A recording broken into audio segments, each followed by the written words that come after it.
Welcome to Pride Against Prejudice, a Shadowrun 4th edition actual play podcast. Hi, I'm Simon and I'm playing Huggy Bear. Hi, I'm Al and I'll be playing Maverick. Hi, I'm Jack and I play Toyga. Hi, I'm Michael and I'll be playing Sunshine. And my name is Rhydian, I am the GM.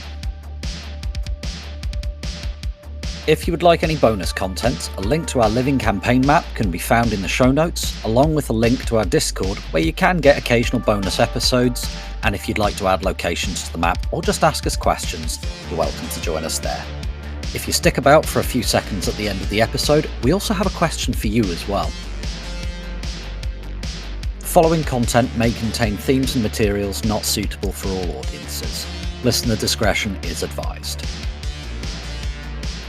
Before we dive into the episode, here's some pay data on another one of the Shadowrun podcasts out there for you to listen to.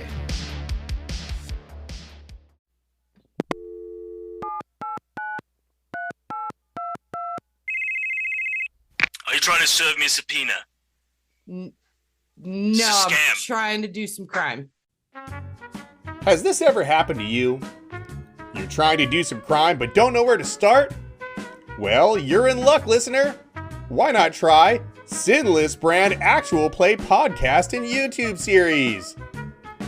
Sinless is a Shadowrun 3rd edition actual play podcast that follows a group of career criminals while they try and make a life in the barrens of 2050s Seattle. Follow the crew as they build their reputation, starting as a simple Redmond gang doing odd jobs around the community and end up in way over their heads as deniable assets in international power struggles and megacorp feuds. Sinless eliminates the crunch and instead focuses on the stories of the runners that you'll come to love or hate. When you try Sinless Brand Podcast, you'll learn how to commit multiple felonies, such as kidnapping, a horned figure approaching you. Okay, cool. Summary execution, And I pull my gun and I shoot him in the head. grand theft. Look, man, I'm driving, all right? Not anymore, you're not parking, get out. Terrorism, So how do we all feel about regicide? and many, many more. So what are you waiting for? Try Sinless Brand Actual Play Podcast and YouTube series today. The makers of Sinless do not endorse commission of any actual crime outside of your gaming group. The makers of Sinless are not responsible people. Do not use Sinless brand products if you are allergic to fun. Talk to your doctor if you experience any of the side effects, including but not limited to uncontrollable laughter, compulsive dice roll, nausea, vomiting, lost character sheets, dizziness or vertigo, unnatural attachment to fictional characters, withdrawal between episodes, ocular bleeding, Cheeto fingers, caffeine dependence, insomnia, or death. Sinless, the actual play that puts the gag in baggage. Available at your local Stuffer Shack or wherever you listen to podcasts.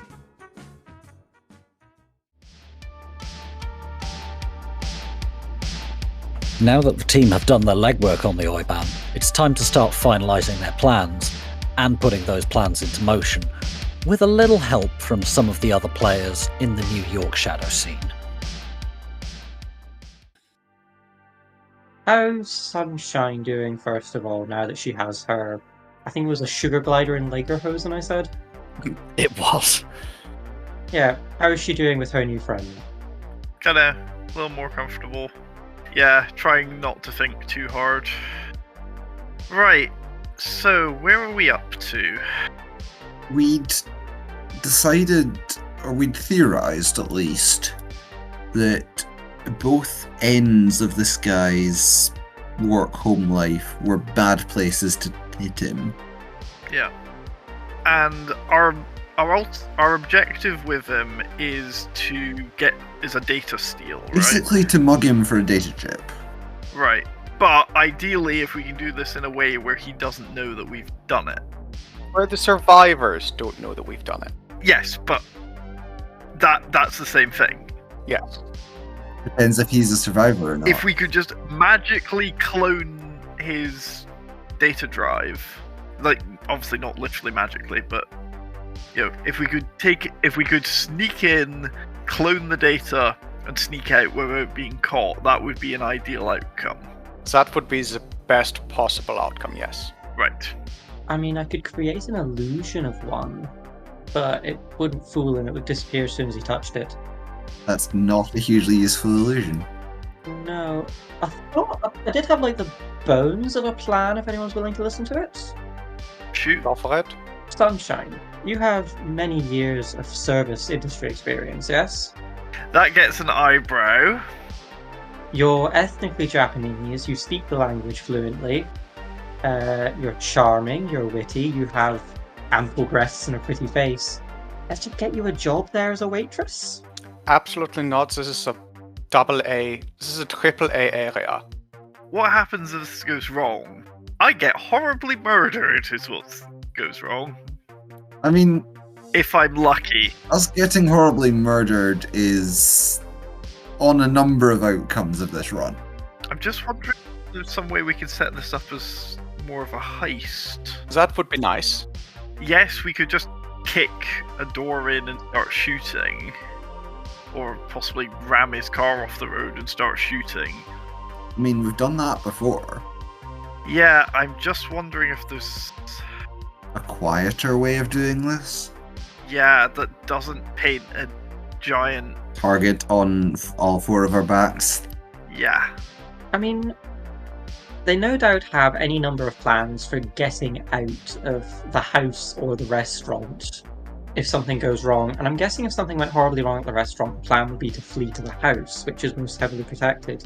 No plan survives contact with the enemy. We just need to disrupt it. And a good disruption might be preventing them from leaving. So, say for example, they go to the Prosperous Boar for a meal. Someone slips allergens into it or something. If we're lucky, they've got a seafood allergy or a nut allergy. If we're not, we put some laxatives or whatever in it. He's suddenly sick and vomiting. They want to rush him home. And what will they do to literally everyone else in the restaurant? They're going to lock the place down and start interrogating. And this still leaves us with the problem of how do we get information off this guy? Out the back door? If there's mass confusion? But if they're racing him home, then he probably takes the information with him. My thinking was, he gets very seriously sick upstairs. They go to take him downstairs to get a doctor, or he's got a medic with him. And then there's a fire, there's one customer throwing a wobbly, there's rats swarming up out of the drains. Pandemonium. Someone goes in the back door, grabs the chip, then goes out the back door again. And they don't even notice it's gone until it's too late. You're putting a lot of weight on the subtlety of this team, which has not historically been our strong point. It has not, no, but it is the best plan I could come up with. Something that we definitely have to consider is that when they realize the data is gone, if they realize the data is gone, when? They are presumably going to tell their contacts in the who they are getting the drugs off, and they will be ready for something. Possibly. Will they be so willing to admit weakness? A, that, and B, this is not going to be anywhere near this Yakuza family. Is that the right word? Clan. This Yakuza clan's only hot iron. They will have a lot going on. That is true. If they disrupt all their operations, they won't know if we're going for one, whether we're going for one, which one we're going for. Getting that information would almost be an end in and of itself. That information gets us paid. The information about the smugglers through that one dock gets us paid. There's bound to be more on there. Which gets us paid by Giuseppe. Like you say, the Yakuza's a serpent with many heads. Hold on. Oyban grabs onto the floor of the van. The data that we need to steal is on a data chip that he takes with him. We don't know if is it on a data chip that he takes with him. That is not something that we know. We have assumed that. We suspect. Yeah. It may be on a data chip, it may be on his personal comm. But it's somewhere on his pan. You know he has an office where he works at home. You know he has an office where he works at the restaurant. And that he keeps this data offline and air-gapped. Have you got any sort of computer knowledge skills there, Sunshine? I actually don't. Would it possibly be a... Could I use my Yakuza knowledge skill? Give me your computer skill. I'll use this as a knowledge skill for the now. Okay, yep, that works. Oh, seriously? 0 hits. You want to edge that roll?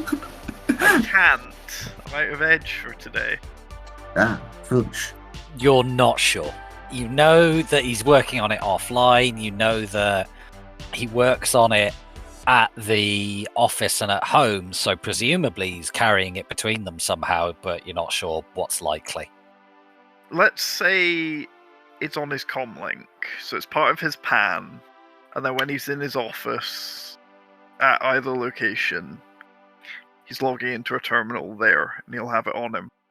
What I'm wondering is, could we hire another decker to help me out? And can we just try and Matrix backdoor, break in, steal the info, and go? Do this all in the Matrix? If he's keeping it air-gapped, you would not be able to do that. Air-gapped basically means it's offline data, so it's not accessible wirelessly. Right. So we're gonna have to go in physically. We'd have to hit him through the Matrix while he's got it plugged in. Yeah, which we don't know when that happens. We might be able to find out when that happens. Yeah. But he can also quite possibly end the attack by pulling the chip if he realizes it's happening. Again, the information that you've had is that he's doing this on a terminal that he's deliberately keeping offline. Oh, and a terminal he's keeping offline as well. Right, it's totally air-gapped. If we want a copy of this, we're going to have to go in physically. There are paranoid Yakuza and there are bold Yakuza, but there are not old bold Yakuza. Yeah. Okay. That means... Okay, this is going to have to be either a heist or a shooting spree. We either break in at one end and steal the ship. We either do... Oh, what's that movie? The Triad series called? Ocean's 17? Come on, Ocean's 19 is the comparison here. I like the classics. I don't think I've seen any of them. There's 19 of them? How have I missed 19 of them? It didn't start at one. What? They might have done. I mean, they were flat vids, like back in the olden times. I like the scene in Ocean's 24 with the river monsters. I'm very lost. This is clearly honestly, I think they thing. started going downhill after they jumped the awakened shark. I thought that scene was very well shot. I'm very confused. It was when they were making love in front of the shark tank later on that sort of lost me. I'm very, very confused. That's where I tuned back in. We can have a movie night and watch all of them after we have or have not been murdered by a Yakuza Oyban. Well, I guess that will settle whether or not ghosts are actually the souls of the departed. They certainly think they are. We can't get in there through pure Matrix shenanigans. I'd just say his house is off limits. That place is going to be like a fragging fortress. So that leaves either The restaurant. or go loud during transit. The problem with the restaurant is not the restaurant itself. It is the AAA area which the restaurant is inside. Yes. Hold on. It may be a AAA area, but how strong a working relationship are they going to have with NYPD Inc.? Or are they paying NYPD Inc. to look the other way and not respond? I suspect that they are paying NYPD Inc. to respond as quickly as possible. Do they really want mall cops running all over their extremely illegal dreck they're running in their very fancy place? No, that's why they pay them for the good cops to come around. That costs extra. I mean, I don't know how the Yakuza works. I don't know. I'm gonna roll a knowledge skill for how the cops work. Yeah, that definitely costs extra, but it's available.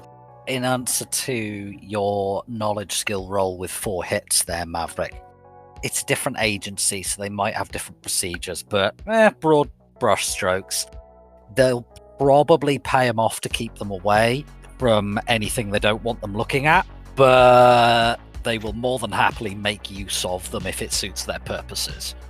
And if someone kicks in their front door, they'll be having the cops show up, I'm pretty sure.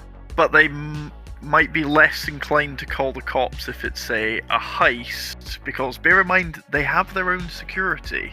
They do have their own security. Why call cops when you can just send your own goons out? But what you're saying is that this is also going to be a fortress.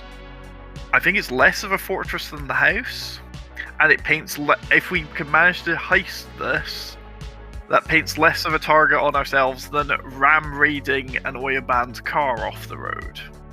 But are we more likely to pull off a heist in a AAA area or a ram raid in a B-class area? Possibly lower.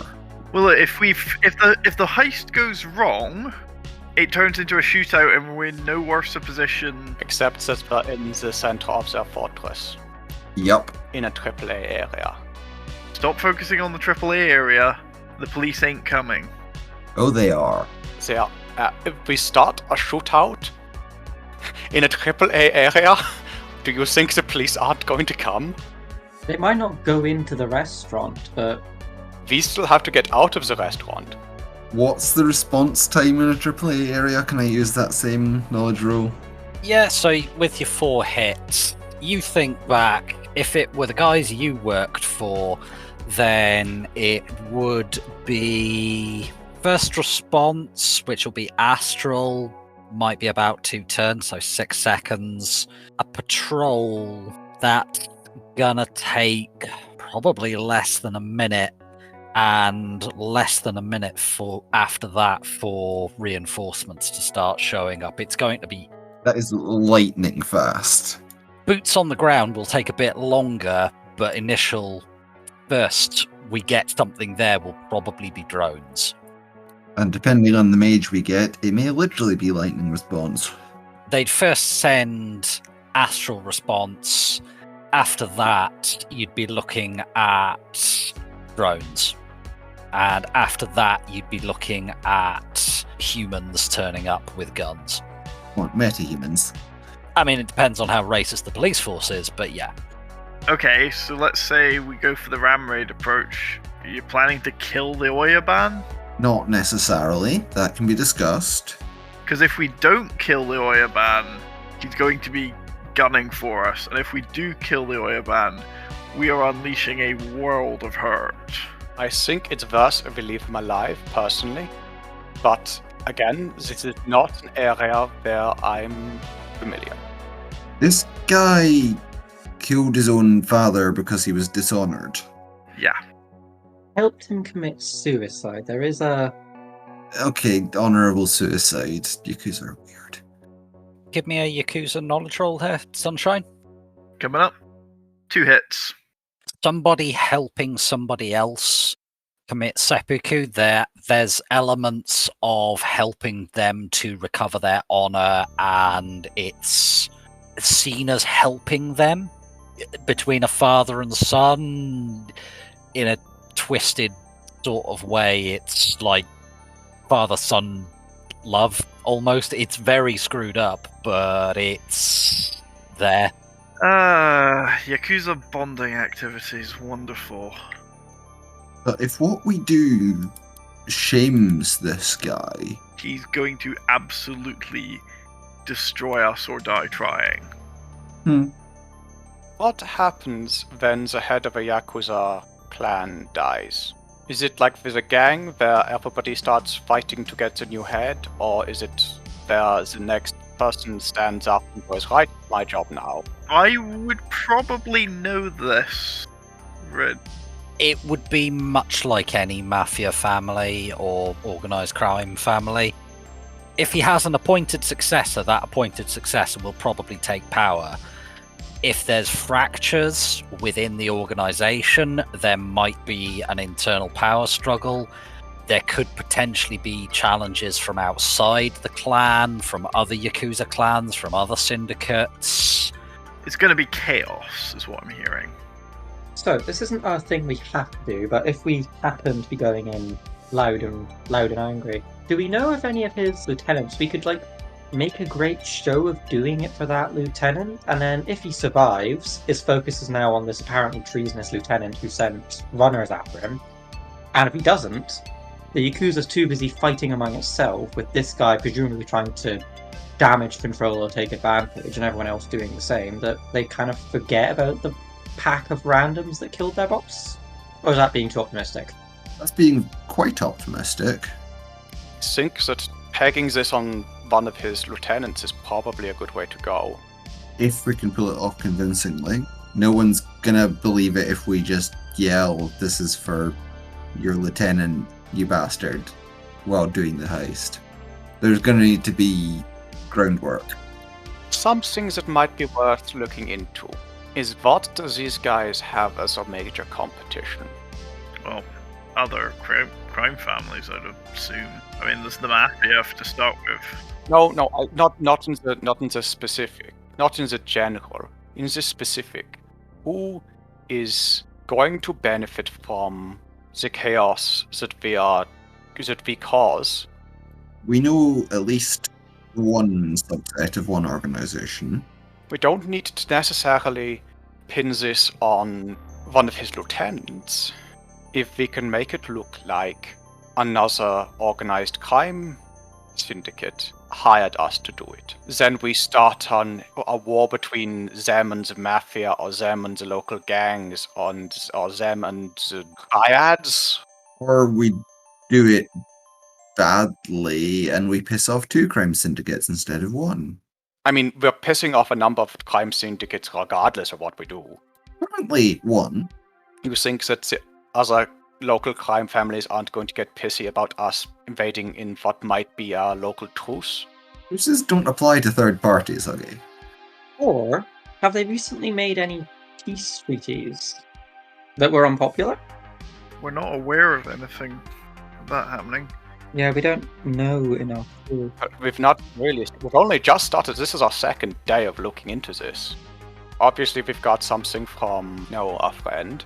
I think it's definitely worth looking into which of the local gangs are working with them, and which of the local gangs are working against them.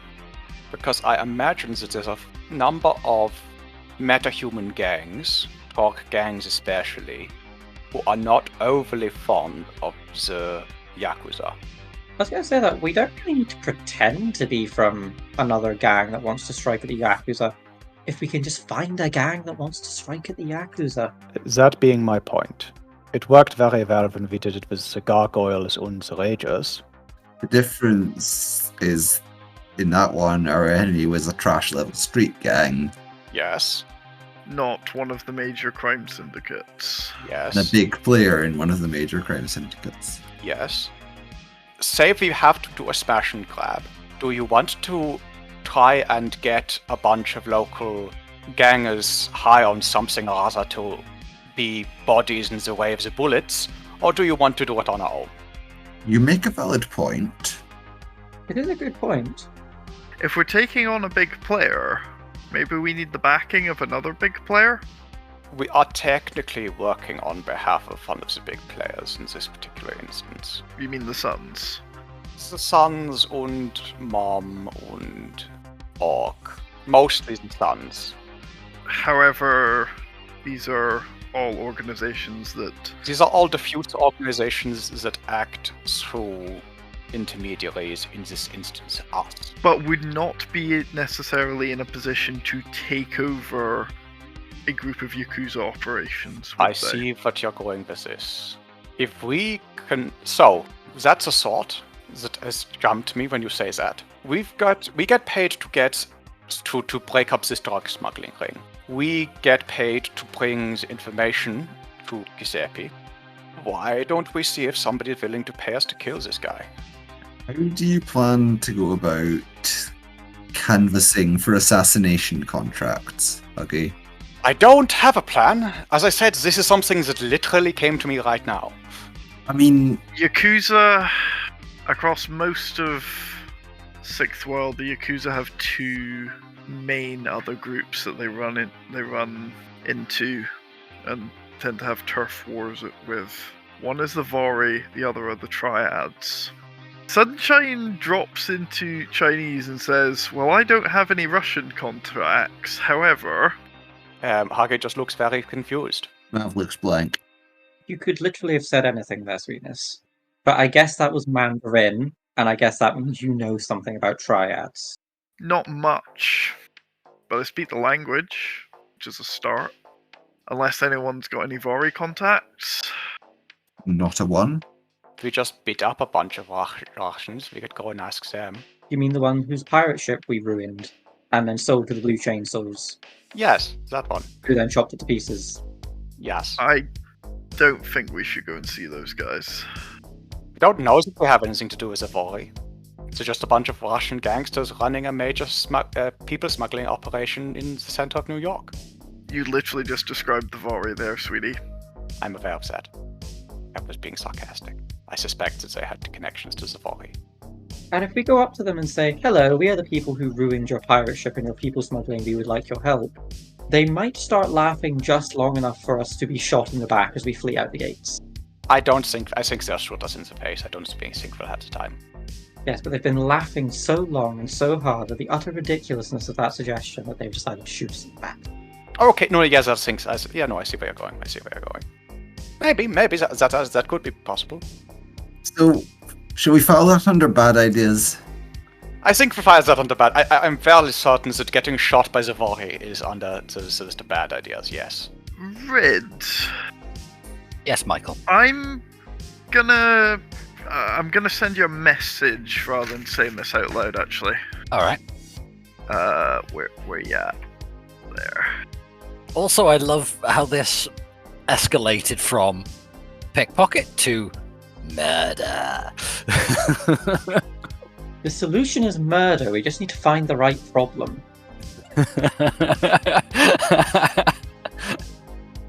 On a minute. I thought you were going to say the solution is murder. We need to find the right victim. But we have the victim. It's this Oyban guy who was willing to kill his dad in an act of filial piety. How would you react if your dad's ghost appeared in front of you and told you he wasn't proud of you? If you had done this terrible thing? What? I mean, spirits, yes, but also... What? So, he's done all this out of an act of loyalty to his father and out of duty to the family. He, no doubt, takes great pride in that and uses it as like I'm going through times of difficulty. I could cut my dad's head off, and he would be proud of me for it. I can deal with this. If, say, some sort of ancestral spirit or kami or such like and similar were to appear before you with a message from the next world that you have shamed and dishonored your family, it might lead to him making poor decisions. It might unbalance him. And unbalanced people do not make sound decisions. I'm hearing a lot of might and maybe. I'm hearing a lot of might. Basically, this now the more I think about it, the more this plan turns into send ghosts to torment him, which was not a good plan. I withdraw my suggestion. I personally think it's not supposed to plan. Well, Chummer, for a start, it's the wrong.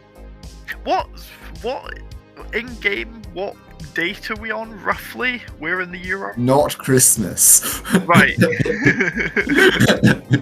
It's the 4th of August today, 2072. Chummer, you're a few months too early, and also the Yakuzas don't observe Christmas. They might get KFC though. They might get KFC. Oh man, I forgot. It's been ages since I've had KFC. Well, Kentucky Fried Soy anyway. Go over to Maps sometime. You'll never want to eat it again. What's the thing? What's that end of winter festival they have in Japan instead? Is it udon? One with the drums and the dancing. Chummer, do you think I've ever been to Japan? No, but I can't remember the name. You literally speak the language. You might know something about the culture. I grew up in Denver, Chummer. Oh, cool. So you know nothing about culture then. Denver, a beastly place. I would object, but I can't. Denver, a beastly place ruled over by... Hang on. Don't finish that sentence. Don't think that too loudly. So, when I first arrived in New York with Luna, I know because she introduced me to Eddie, You know, the ID guy? Yeah. Yeah. I think they both met through a Triad contact. Do you want me to message Luna and see if she can maybe set us up with a meet? Do we think this is a good idea? Because if we tell the Triad that we're going to be trying to hit the Yakuza, what? They might help, or they might trade that in for a few cheap points with the Yakuza. Pretty sure they hate each other, Chummer. Yes, the animosity between... Doesn't mean that they won't, score cheap points with each other. They do hate each other, but there is such a thing as diplomacy. True, but that also requires a certain amount of trust between the two organizations that... They say there's honor among thieves. There's also a layer of diplomacy to this. We warned the Yakuza about those 4 assassins that were coming after them, and they did nothing to repay us, so... Therefore, you, third party, should not trust them in this engagement. It saves up as currency for future deals with other people. Trust needs to be mutual, and it needs to be earned and built upon, and that has not happened between these two parties. Look, all I'm suggesting is we go and have a conversation. This might go nowhere, but if we don't see a way to do this quietly, and this is going to turn into the shooty shoots, it would help to have a big brother watching our back on this, who stands to gain from our actions. On the one hand, they help us remove the Oyban either by humiliating him, because who's going to listen to a humiliated Oyban, or by killing him, leading to chaos in his clan, or they support us quietly, we all die, and it's just another petty cat scratch at each other, which happens all the time. They don't really stand to lose anything by helping us. That's what I'm thinking. I think I come down on the side of let's talk to the Triad. Mav? I think this is a bad idea, but that's 3-on-1. Look, Mav, I know it's a bad idea, but we don't really have any good ideas right now. We could just do the armored car job again. Worked last time. In which case, we paint a giant target on ourselves that's not being aimed at anyone else. If we hit and kill the Oyban, and then the Yakuza have 30 other problems to deal with, we escape in the confusion. We become less the van that rammed the Oyban's car, and become more, were they a Vari van, were they a Triad van, were they an independent party? I need to secure my own seat before I investigate, and by the time they have secured their own seat, there's so little evidence left that it becomes not worth it. They find some scapegoat and kill them and say, oh, we found the one that killed the Oyban, roll. Honor assuaged, everything goes back to normal, except we have a data chip. I think, in terms of the actual mission, I favor the smash and grab. I think that hitting him at home is a terrible idea. I think that we would be able to get through the restaurant, but my concern is that getting out of the restaurant, it's going to be surrounded by NYPD, whether they want to go into the restaurant or not. We then have to get past them, and then we have to escape from them, with having just pissed off their pet Oyban. There's so many ways this can go wrong. Yep. Yeah. There's so many ways that everything that we can possibly do goes wrong. If we hit him on the road, he's only got what he's brought with him there and then. And we can do it in a B-rated area where the response times are... Garbage. Better than they are in any of our homes. Certainly we can do it in an area where they don't have a pre-existing long-term relationship with the police. Yeah. So I think that hitting them on the road is the best way to do it. I also think that if we have a third party who is ready and willing to take advantage of the chaos that we are about to cause, that means that we are less the guys who ram-raided the Oyban, and more the guys who the Triad or who somebody sent to ram-raid the Oyban.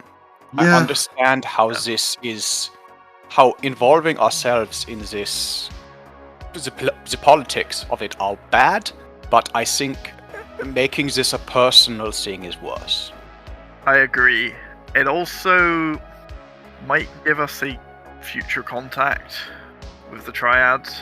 I don't know anything about the Triads. I'm going to say that right now. I know that they're Chinese. Luna had some dealings with them back in Denver. What are they like regarding metahumans? So does anybody have any Syndicate-related knowledge other than Sunshine's Yakuza knowledge skill, which, oh boy, that's getting a workout right now. Drugs, metahuman trafficking? I only have New York gangs. Does anybody have, like, metahuman relations or anything like that? Metahuman rights groups? Sunshine and Mav, could you please roll your respective knowledge skills for Yakuza and metahuman rights groups at a -2? Yep. 2 hits. Nothing. Mav, you haven't got a fragging clue.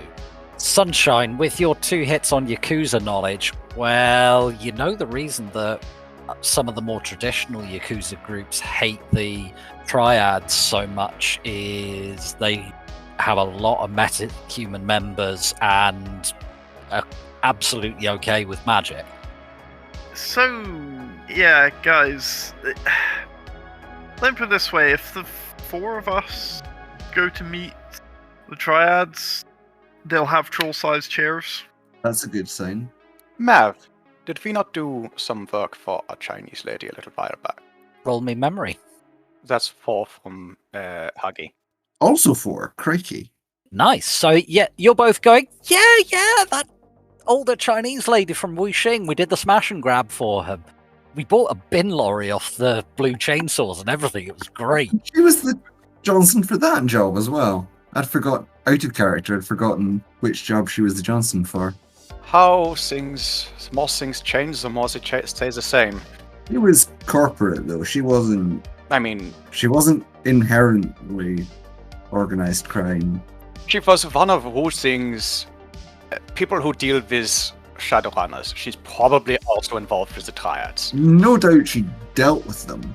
But I don't think she's a member. No, it's just that was just a point of knowledge that might be worth remembering. Although we met her in Manhattan, so we're not getting back in there anytime soon. Alright, so are you thinking of going to try and see the Triad then, or are you thinking of doing something else? I think we're kind of out of options. We stand to lose nothing. We have a number of options. All of them are bad. I think that the Triad is the least worst options that we have. If we're going to do this stupid thing, we might as well have another big player rooting for us doing the stupid thing. I agree. We stand to lose nothing by meeting with the Triad. Unless they decide to turn us into the Yakuza. That is the main thing that we stand to lose. They probably won't. They do hate each other. But also everything that can go wrong. The things that the main reason I think they won't is because if they go to the Yaks and say, hey, this gang of runners is going to do a hit on you, then the Yaks go, okay, so what are you trying to do? Like, what are you trying to gain by lying to us like this? They'll think that the Triad are setting them up. They might, but that's not something that I can give you any guarantees on. All right, let's try this. Let's try at this. Get out, Tiger. Get out! You make everything worse, Tiger. I know, it's wonderful. Right, let's try adding another crime syndicate to this problem. Oh, God. I want off. Okay. Not the world. I do actually have a super low-level contact in the Triad, now I think about it. There's this working girl called Stella. Well, she goes by Stella. But we might get further and a lot further, a lot faster if Luna can give us a contact. It's your call. Kind of literally in this case. No pressure. Yeah, I text Luna just going, hey babe, is now a good time for a call? You try to ring Luna, and it doesn't even go straight to voicemail. It's like the number is just not connected right now. If you try to ring any of the rest of her team, you're getting the exact same thing, where it's as if the number is just not in service at the moment. So apparently Luna's busy, as are Rix and Dixie, and I don't actually have a number for Grim, but not sure I want the number for Grim. There's another weirdo in their team. Who are these people? She wears a fez. Anyway, can't get hold of them. Do you want me to try Eddie? Don't mention that one. She's weird. I have no idea. I'm about as lost now as earlier. I'm gonna try ringing Eddie. Alright, so roll me your connection with Eddie, please. Is it not loyalty, you mean? Yes, it's loyalty, I mean. Thank you. No hits, but not a glitch. Okay, so he doesn't answer right away. You get voicemail, and you try him again a little while later, and you get a... Hello? Hey, Eddie. Oh! Sunshine. Hi. Hi. Yeah, are you free to meet up just now, or, like, soonish? It'll need to be a club meet, but yeah, sure. Yeah? Which club? Where? He gives you the name of a club in Brooklyn. It's in Astoria. It's a double A rated area. Oh, fucking hell. Okay. You've got expensive taste, chummer. He just kind of gives you a smile over the vidphone and goes, "Oh yeah, it's where the people worth knowing are at. You know what I'm selling. They buying." Okay. Yeah, you do expensive product. Listen, this is more for a meet and greet. I'm looking for you. Alright, cool. Is it... It's work related. Alright, cool. Tell you what, come by, we'll have a chat, and then I'll see what I can arrange. Okay, cool. We'll be there for that time. Whatever that time he's given us is. Yeah, let's say about 9 o'clock in the evening. He tells you to ask for Mr. Stevens when you get through the door. Okay. It's probably about mid-afternoon. Are you doing anything between now and then? I am going to have a look around and see what signs of gang activity in this area I can see. In the district that you are currently in, Williston Park, there's a few gangs around. There's the usual smattering of go gangs. There's a few orc gangs in the area. There's a couple of thrill gangs. What specifically are you looking for? Well, my area of expertise is obviously talk gangs, so that's what I'll be looking for specifically. Alright, give me a roll. 1 hit. So you do find a Trog gang. There's a Trog go gang called the Empty Faces. Right. No, I'll note them down as someone who can. They're in the area. Right. One question. How are we planning to know where this guy goes? That is a good question. Can we put a tracker on his vehicle? I can try and get a drone attached. Theoretically. If I can get a feel for what his aura looks like, I could probably track that. You could probably be better off tracking his bodyguard, because you were saying that his aura is something horrible. That's actually true. I'm going to be seeing that man in my nightmares for the next few weeks. He's presumably never going to be far from the man holding his leash. We are told by our contact he's never outside the same building or vehicle. The good news is that, you might not be having nightmares in a couple of weeks' time, so... Most of us would file that under bad news. So, we're going to see the wonderful Triad of Oz. Why? Because we're fucked. What a way with words you have, Huggy. Look, English is my second language. I can swear much better in German. Look, no, that was perfectly good swearing. German swearing is an act of war, if done properly. It's a lot of fun. Can Toiger put an astral tracker on that guy's car? I can't put an astral tracker, but once I find an aura, I can just follow it very closely. You may have difficulty matching up where he's going in astral and real world terms. That's true. You can certainly follow him, but it's just a question of, okay, I know where he went on another plane of existence. Shit. He has now been to two ends of this guy's.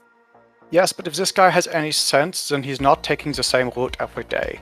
Yeah, it'd basically be limited to he's at the end with the little masks, and he's at the end with the strange grey people on the upper floor. I think this is going to have to be a case of we have a drone watching his house. As soon as he leaves, that drone starts tracking his car. Mm. And we try and get into a position where we can intercept. This may be something that takes more than one attempt. How much time are you willing to spend with your drones in double and triple A areas? As little as possible, but I can just about get around it. Ryd, is the car a trackable object in the Matrix? You would need to find its icon, but yes. Well, that's another option. That's an option. A very good option. If it's grid guide and not horribly spoofed all the time, it's leaving a lovely data trail. Well, why would you need to spoof it? You're the Oyban. Proud member of a warrior race. Going to hide behind false names? Charmer, they will do literally anything that suits them at the time. I know. And they will call it pointing out the Bushido. hypocrisy.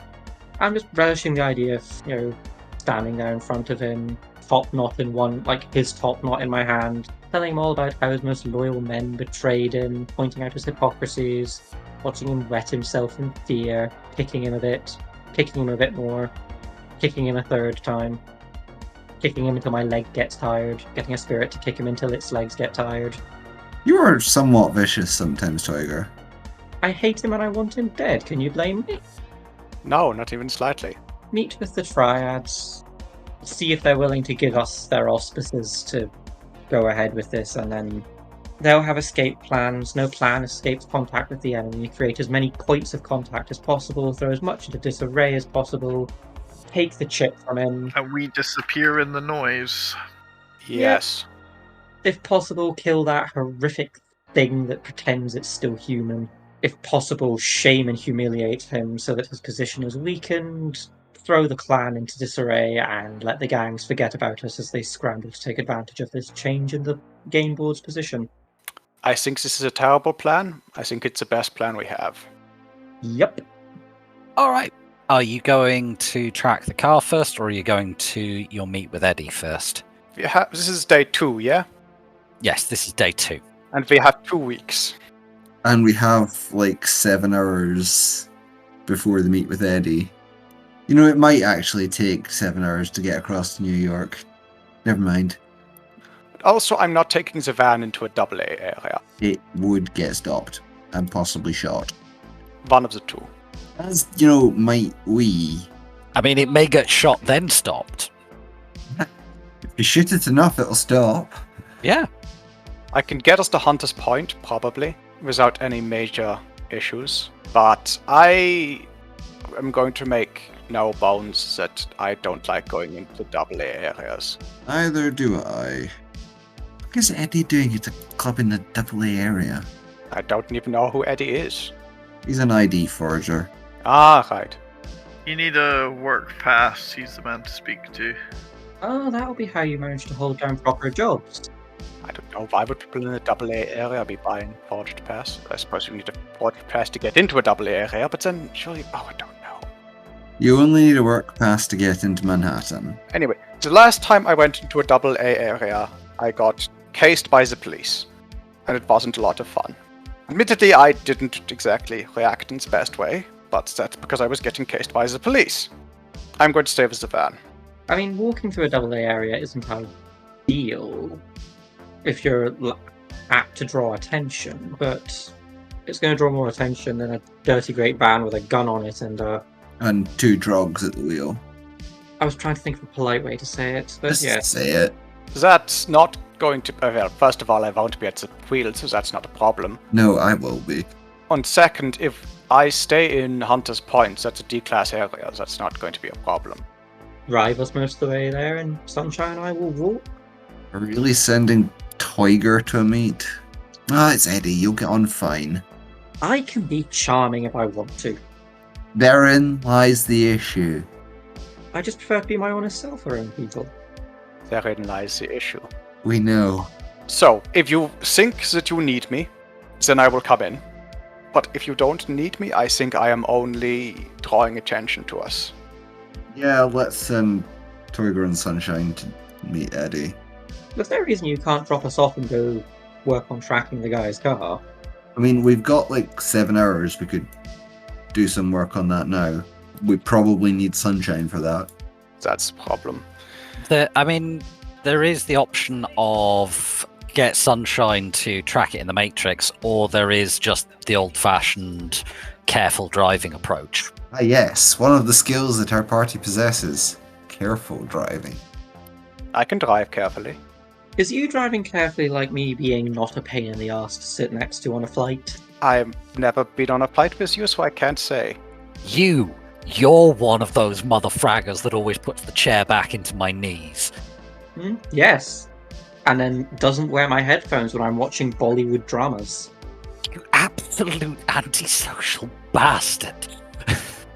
I hate everyone on this aircraft and they deserve to know it. Everyone on this aircraft hates you. Right, so, we drop you guys off in Astoria, and... Do we know where he is at the moment?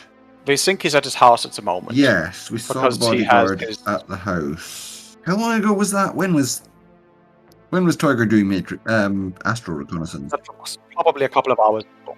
Since then, you've driven over to near the restaurant and taken a look there. So you were last there probably an hour or two ago. We could astrally send Tiger back to the restaurant, check if he's there. If not, send him to the house, check if he's there. I mean, you could probably find those places again, right? Probably. It might take me some time, but probably. I mean, you kind of know where you're going now, so it won't take you anywhere near as long. Get in the van and go astral. And if we have to start driving you to Astoria, we can. Yeah, because I'll just be in the van, flopping about. The issue is, am I going to be able to find my body afterwards and end up living as a disembodied spirit? You would need them to stay stationary whilst you're doing astral stuff, yes. Ah, fuck. Never mind. Can we slap him? Does that work? He would be aware that somebody was slapping his body, but he would still not know where that body was. Well, if we need him to come back, we can slap his corpse. Again, I would know you were doing it. I wouldn't be able to do jack shit about it.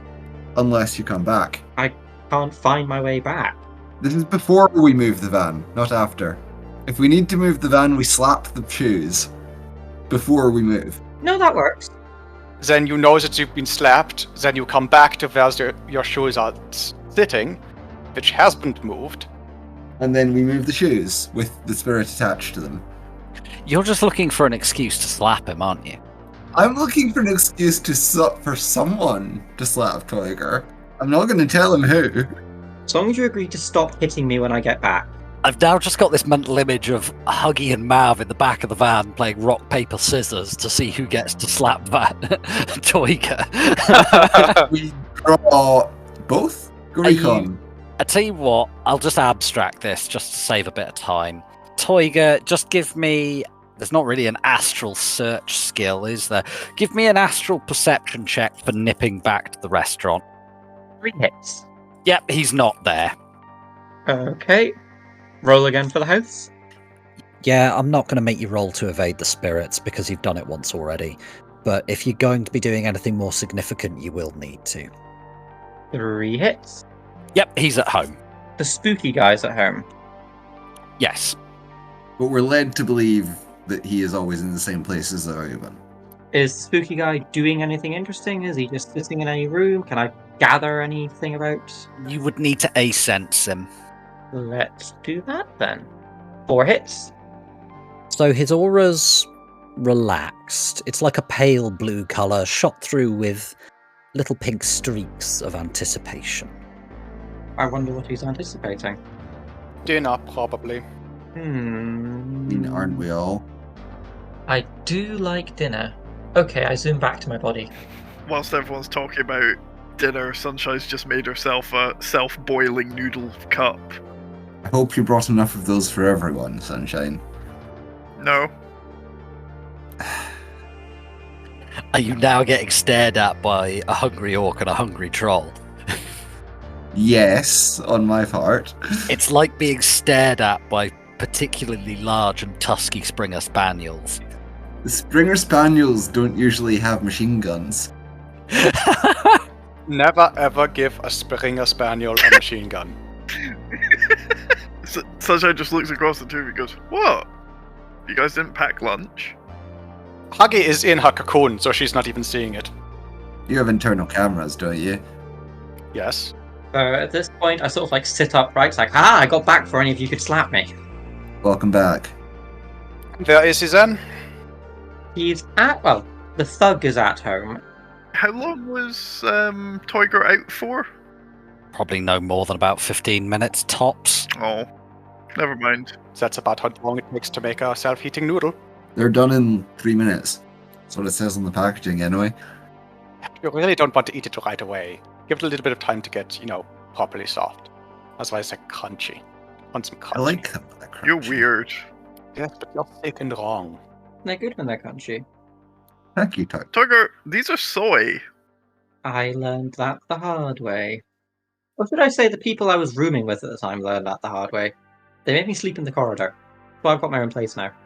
Okay, Sunshine, don't let him anywhere near that. I'm not going to try and fumigate the van. Huggy, God himself could come down and try and take these noodles away from me. He would not succeed. Well, that's good. Hopefully you have less, but you have a greater hold on your noodles than this guy does on his data. Would anyone like to know what I learned about the spooky guy while I was away? Or are you just going to stand there lording those delicious smelling noodles over me? What did you learn, Toiger? He's excited about something. He's waiting for something to happen.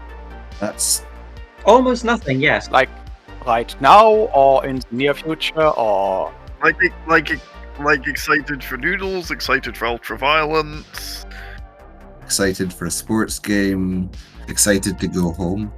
I didn't say I learned anything good. You implied it was good. Yes, and you believed me. Whose fault is that? I'm never trusting you again, Toiger. For the best. So, shall we go near this guy's house and try and bug his car? Can do. Let's not. Let's not go too near. I was going to say, let's not do that today. We have 2 weeks. We've got time today. What time is it now? Do you have better plans? I just don't want to be rushing anything if this goes wrong. Okay, let's go to the house. It's probably about 3 o'clock now. You've got to meet up with Eddie at about 9, so I'll say it takes an hour to drive up there. Could I get an edge roll off everybody, please? Okay. I won't be driving all the way there. I'll be driving just up the Great Neck. That's fine.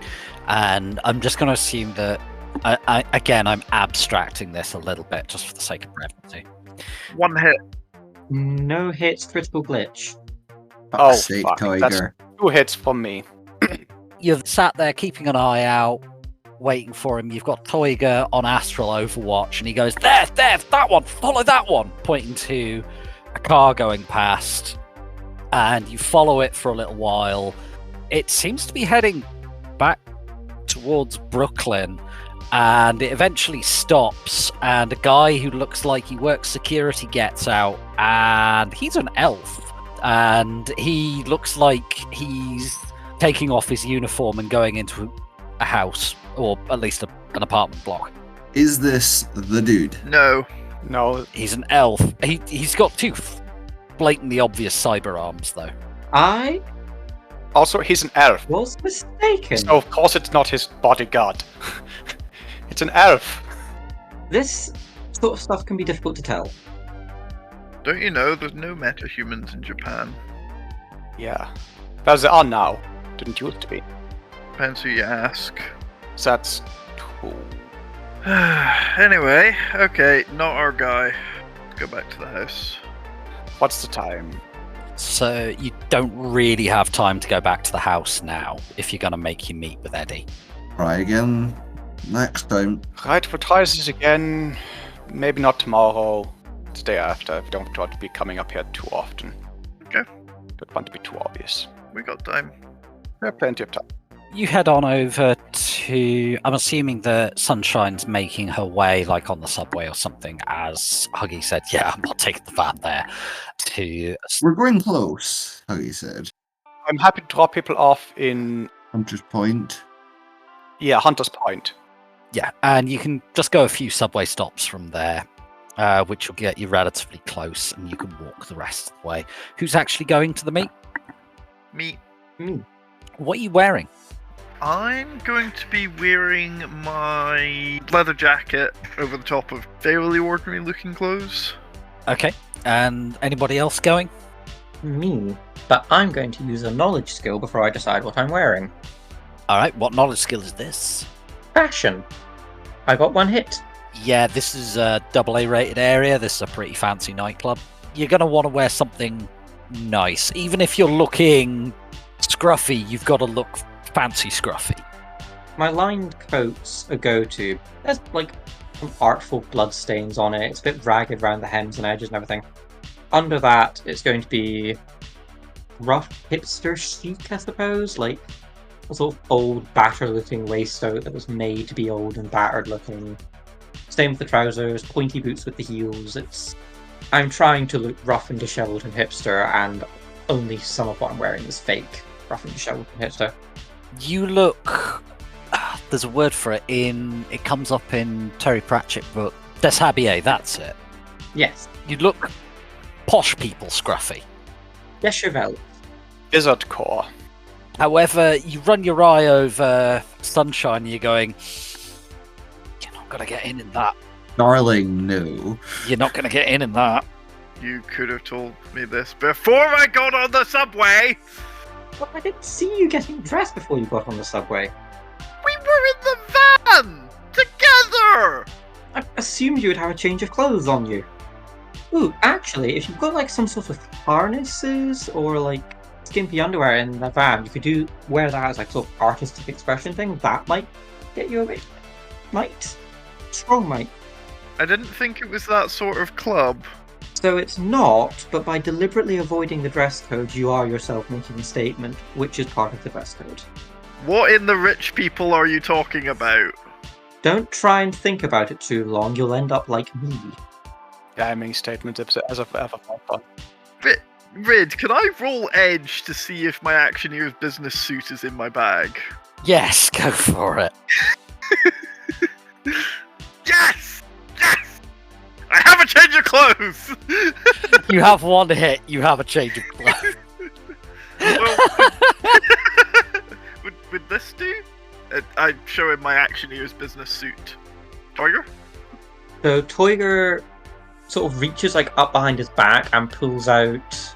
In one hand he's got his knife, and in the other he's got, looks like some like ochre paint, and he sort of like rubs the ochre around parts of it to make it look like sort of shabby and disheveled, and like draws the knife down the lining to make it fray a little bit, and then that just sort of all goes back. It's like, there, I've ruined a perfectly good set of Action in your business clothes, but you now get into the club. It looks fashionably scruffy. You wouldn't exactly go to meet the corporate board in it, but you'll get away with it. But we will run into the corporate board in there. Expensive, Toiger. So is this club. Mm. I will make it up to you. I continue to pout and grizzle for the rest of our journey. I gave you a lemur to cuddle. I know. I still have it. It's in this pocket. You never told it to go away. They normally go away after 12 hours. Has it done anything helpful so far? They go away at sunrise and sunset, so we are now after sunset, so it will have disappeared by now, sadly. Oh. You go into your pocket and you just find some dust there. Oh. You head over, you find yourselves outside the Silver Sphinx.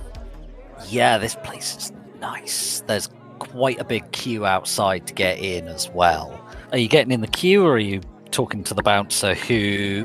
There's 2 of them. One of them's a human, one of them's an orc woman. Male human, orc woman. I text Eddie. Go ask, do we stand in the queue, or do we go talk to the bouncers? We do not stand in the queue, darling. We are not standing in queue, people. So... Speak for yourself. Alright, I'm not standing in queue, people, and you're with me. And just sort of like grabs you by the arm and walks to the front. And I'm going to use 2 of my traits here. The first impression. Yep, so that'll give you +2 dice. And the second is privileged family name. So you go up to the front of the queue. And we just go to walk past the guy. Just walk in like we're meant to be there. The guy is currently talking to... It's a large group of very drunk lads. And just as you're going past him, this arm that is like a large chunk of tree just appears in front of you, blocking your way. And the orc woman looks down and says, "Are you on the list? If not," and points towards the queue.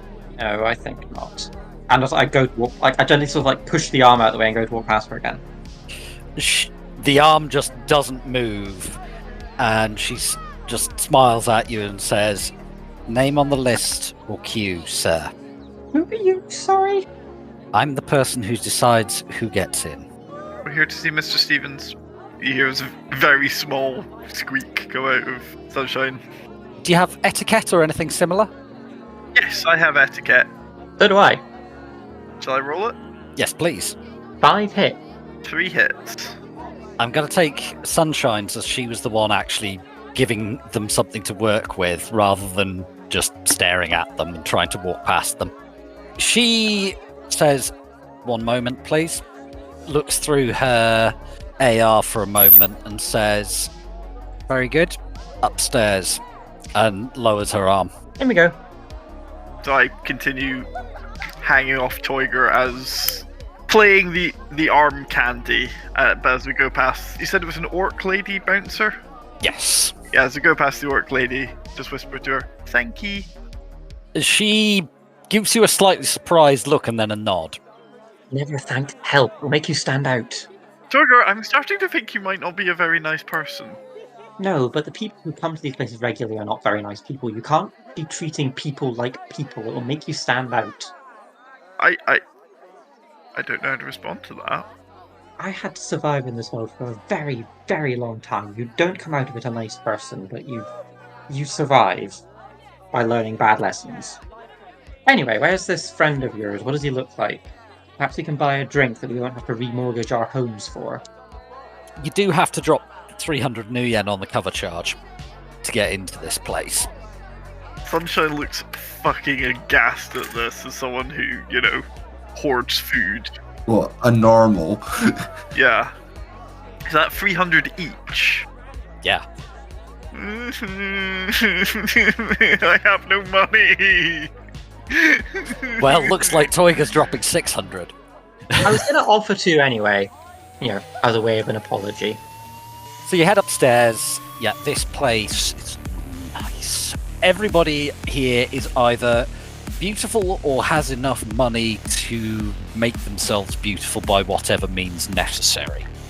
But it's that kind of beautiful in a slightly soulless kind of way. It's that there's a bit of uncanny valley going on. You head upstairs and you see at the back there's a booth, and have either of you met Eddie before? I think Sunshine has, haven't you? Yep. Cool. So yeah, you see Eddie there, and there's a group of people who, yeah, they look like they're in the same line of work as you. And after a little while, there's a group of 4 of them. They stand up and walk out, and they haven't bothered to check their coats, and it's like obviously armored clothing and stuff like that. And you're pretty sure that the elf at the chick at the back is packing. As they leave, Eddie kind of waves you over, and as you go in, just the sound of the music from the club just drops off as the curtain from a white noise generator stops it. Ah, blessed silence. And he says, "Sunshine, and have we met?" Not, but, it's a pleasure to meet you. You can call me Toiger. I'm Eddie. I'm a colleague of Sunshine's. Figured. Take a seat, if you want a drink, just order something off the AR window in the middle, and I'll see what I can do. Sunshine, this is your party. I'm just the arm candy. Take it away. Hey, Eddie. So, first off, please, next time, can we try and meet somewhere cheaper? This place is expensive. He raises an eyebrow and says, "Hey, I gotta come where the work is." These kids that he says, just gesturing around the club, they'll pay half again the usual going rate for a fake sin. Yeah, and I'm sure it's on Daddy's cred stick as well. Hey, I don't care where the cred comes. The cred must flow. Anyway, get yourself a Mai Tai or something. Poverty is the mind killer. You sound like my mum at a Christmas party. Anyway, moving forward. I'm quoting some old book. I've read that old book. I think I've seen the old flat vid of it. Eddie looks round, obviously slightly irritated, and says, "Like, have we come here to do critical film analysis, or have we come here to do biz?" Okay, right, yes, things. Okay, so we need to get some... I just look down and double check the white noise generator is actually running. We need to get some information off an Oyban's air-gapped comlink. Eddie's eyebrows just disappear into his hairline, and he immediately leans over and checks the white noise generator and sits up again and says, "Okay, those were not the words I was expecting to come out of your mouth. I was expecting something like, 'Hey, Eddie, I burned my fake sin. I need a new one.' Not, 'I'm going to start, a massive syndicate.' World War IV, yeah. Okay, so listen. Why the reason I'm talking to you about this... Serious question, why do I need to know this, and what do you want from me? What I need is to talk to someone high enough up in the Triad to make some real decisions. Okay. Because we're going to need friends. Chummer, you're going to need more than friends. If you get caught, you're going to need a fragging... body bag, I know. I was going to say fragging guardian angel, but I mean, if they come in body bag shape, then yeah, sure. Can't quite do guardian angels, but... Look, Eddie, can you make an introduction for us with someone in the Manhattan Triad or not? I know you've got I connections. I can get you in touch with a guy. Look, someone off lieutenant standing or higher for preference. I know this is a bad idea. This is... I'll get you in touch. Job's the job, and I'm poor. Normally, I charge 1,000 for an introduction like this, but because you're insane and I feel sorry for you, I'm going to make it 500. Thank you. So, everyone knock off 125. You're going to need the 500 for your coffin. I know it's a bad idea, but you know how these things go in this world. Sometimes you have to roll the hard 6. Look, just on a personal note, Sunshine, small favor next time. I don't need the details. I need to meet a guy. I gave you minimal details. I don't even need that level. I need to meet a guy. Can you put me in touch? Here's some money. Okay, fine. Advice accepted. Thank you, Edward. Please don't call me that. Thank you, Eddie. Here's your money. Now, if you would be so kind, who are we going to be meeting?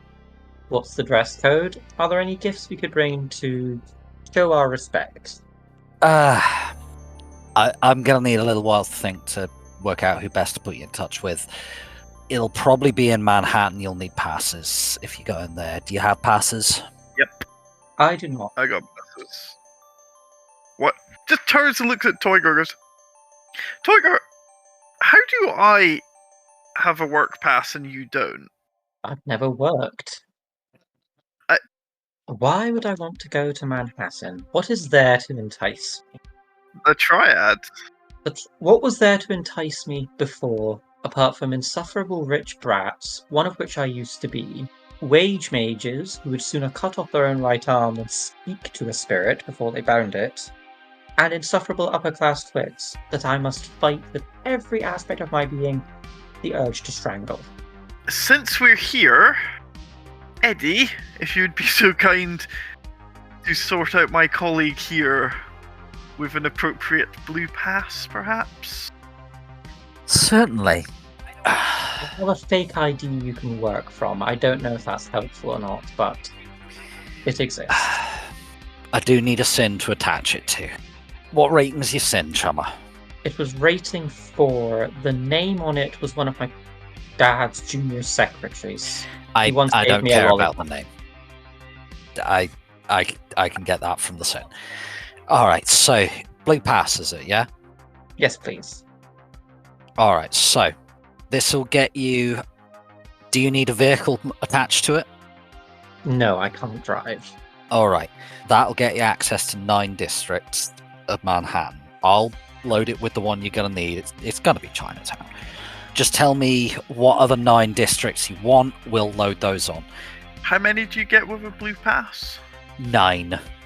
Shall I just give him my ones? Since I have 9 already picked. Do you have Chinatown on yours? Yeah, of course. Do I have Chinatown on mine? No. Also, spoilers, you may or may not wish to bring the other 2 members of your group into this. That's going to be really expensive, though. Cheaper for me. But we could just send these 2 as our envoys. You could get an additional district attached for 200 new yen, Mav. Cheap for me then, but it would be expensive for Huggy and more expensive for the van. Yeah, getting a vehicle pass is 500. Shall we just send these 2 as our envoys? This is kind of up to these 2. Are you going to tell us that stuff is happening in Manhattan? Well, we'll be giving you a ring as soon as we get out of the club, presumably. And as soon as Sunshine has done something for the comm link, which means that people aren't listening to it. Access to the 9 districts, Chinatown, Central Park, and 7 others. What are you doing next? After you've gotten that sorted, are you having any ludicrously expensive drinks? Do you want to spend any more time here than is absolutely necessary, Sunshine? No, I can't afford to. In which case, Toiga stands up. Thank you very much for your hospitality and your help, sir. It has been a pleasure to meet you. He holds out a hand and says, yeah, pleasure doing business. Try not to die. Toiga shakes it, does a sort of, inclination of the head. We shall do our best. I would hate to deprive myself of your company in the future. Thank you for spending some time with us and listening to the Pride Against Prejudice podcast. We hope that you enjoyed the show and look forward to seeing you again in 2 weeks' time for our next episode. In the meantime, what is the most criminal organisations you've ever been involved with at once? And how would you complicate this run even further for the team? Let us know on our Discord. Intro is More Human Than Human by Karl Cassey, and the background music is also by Karl Cassey. Outro music is Neon Thrills by Luck Hash, and all sound effects are credited in the show notes. The Topps Company Inc. has granted permission to the Pride Against Prejudice podcast to use such names, logos, artwork, marks, and or any other proprietary material for promotional and informational purposes on its website, but does not endorse and is not affiliated with the Pride Against Prejudice podcast in any official capacity whatsoever. All other works mentioned in this podcast remain the property of their respective owners. The Pride Against Prejudice podcast is licensed under a Creative Commons Attribution 4.0 license, so if you want to use any part of the show, please give us the credit. See you next time, chummers.